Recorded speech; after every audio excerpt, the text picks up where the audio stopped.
The calm of this Canadian backyard is a world away from the turmoil in Tehran. Most of the time I was thinking that, okay, it's done, I'm gonna die. This Iranian-Canadian asked Global News not to identify her over fears speaking publicly could endanger her family as the regime launches its latest crackdown on dissidents. With this war,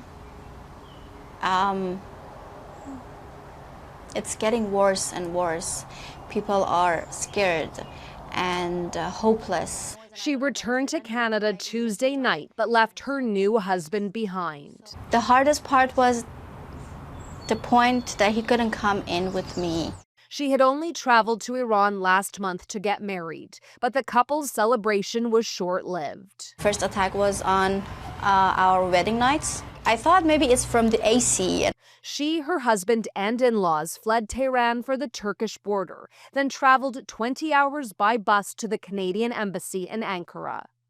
But her relatives could not continue on with her since they don't have Canadian citizenship. I went to the embassy, but there was no good answer for us. Vancouver resident Touria Izri is still in Tehran.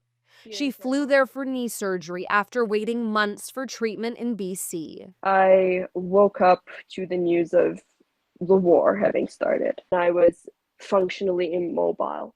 A near internet blackout has made it hard to get in touch with consular officials.